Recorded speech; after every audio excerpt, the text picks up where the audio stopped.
চলছে আমার রাস্তা রাস্তা উদ্দেশ্যহীন, ফুরিয়ে যাচ্ছে হাইওয়ে জুড়ে আরো একটা দিন, আরো অনেক অনেক দূর পরের শহর।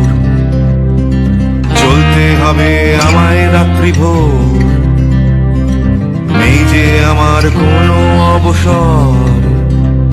যদি খুঁজে পাওয়া যেত একটা ঘর।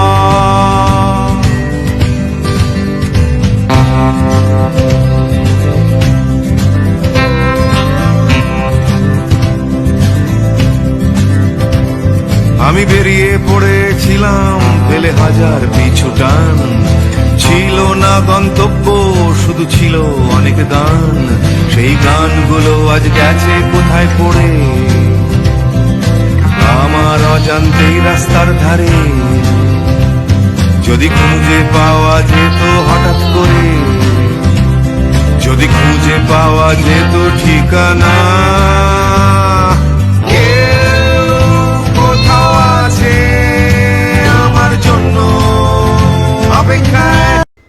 আসসালামু আলাইকুম দর্শক, কেমন আছেন সবাই? আশা করি নিশ্চয়ই সকলে ভালো আছেন। আজ আমি মদিনার মসজিদে নববীর ঠিক পশ্চিম পাশে আপনাদেরকে নিয়ে যাব একটি ঐতিহাসিক স্থান দেখাতে। আর সেই স্থানটিতে ইসলামের প্রথম খলিফা নির্বাচিত হয়েছিলেন আবু বকর সিদ্দিক রাদিয়াল্লাহু আনহু তাআলা। আপনারা দেখতে পাচ্ছেন মসজিদে নববীর ঠিক পশ্চিম পাশে যে খোলা চত্বরটি আছে ছাতার বাইরে, এই চত্বরের ঠিক পাশেই আপনারা ওই যে দেখতে পাচ্ছেন যে বাগানটি, যেখানে খেজুর গাছ সহ বিভিন্ন ধরনের গাছ লাগানো আছে, এই সেই ঐতিহাসিক স্থান।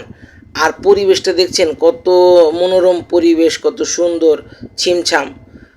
প্রত্যেকটি মানুষ ইবাদত বন্দি করছেন, কেউ হাঁটছেন, এইখানে সবাই বসে রেস্ট নিচ্ছেন। কারণ নামাজের পরে ম্যাক্সিমাম সময়ই যারা উমরারত হাজি বা হাজেরান আছে তারা কিন্তু এইখানে বসে থাকে, দুদণ্ড রেস্ট নেয়, ইবাদত বন্দি করে, ছোট বাচ্চারা খেলাধুলা করে, আমরা তাও কিন্তু দেখতে পাচ্ছি। তো এই সেই বাগান, যে বাগানের নাম হলো সুকিফা বনি সাইদা। এটা বনি সাইদা গোত্রের নিজস্বকৃত বাগান। বলে রাখা ভালো, রাসূল সাল্লাল্লাহু আলাইহি সাল্লামের যুগে সুকিফা বনি সাইদা এই বাগানে পরামর্শের জন্য সভা অনুষ্ঠিত হতো। রাসূল সাল্লাল্লাহু আলাইহি সাল্লামের নির্দেশে সকলেই এখানে এসে উপস্থিত হতেন। যখন রাসূল সাল্লাল্লাহু আলাইহি সাল্লাম সোমবার দিন মৃত্যুবরণ করেন, ঠিক তখন তার এই মৃত্যুকে কেন্দ্র করে কে পরবর্তী খলিফা নির্বাচিত হবেন বা দেশের ইসলামের কাণ্ডারির মূল চাবি শক্তি পরিচালনার ক্ষেত্রে কাজ করবেন, সেই জিনিসটি তখন উপলব্ধি তা মানুষের মধ্যে, বিশেষ করে সাহাবীদের ভিতরে দেখা দেয়। তো সেই সময় আবু বকর সিদ্দিক রাদিয়াল্লাহু আনহু তাআলাকে নির্বাচিত করেন। তো এইখানে সারসংক্ষেপে তার ছোট করে উল্লেখ করা আছে ঘটনাটা। আর এটি সৌদি গভর্নমেন্ট স্থানটিকে সে আগের মতোই রেখেছেন, কিন্তু এখানকার গাছগুলা নতুন, সে আগের মতো গাছগুলো নেই। আমরা একটু দেখানোর চেষ্টা করি আপনাদেরকে ভিতরটা। এইখানেই রাসূল সাল্লাল্লাহু আলাইহি সাল্লাম যখন মৃত্যুবরণ করেন সোমবার দিন, তখন সাহাবীদের ভিতরে এক ধরনের গোলযোগ সৃষ্টি হয়ে যায় যে কে পরবর্তী খলিফা নির্বাচিত হবেন।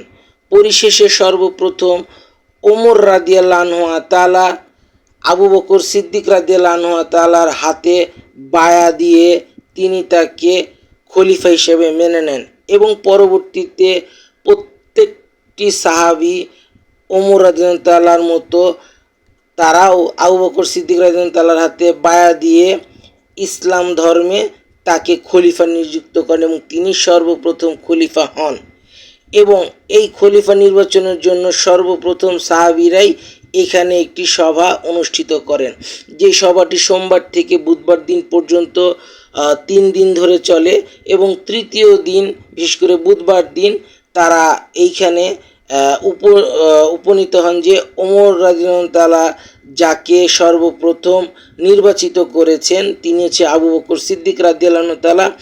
তিনি হচ্ছেন ইসলামের প্রথম খলিফা এবং তার পরবর্তীতেই রাসূল সাল্লাল্লাহু আলাইহি সাল্লামের কিন্তু জানাজা অনুষ্ঠিত এবং দাফন কার্য অনুষ্ঠিত হয়ে যায়।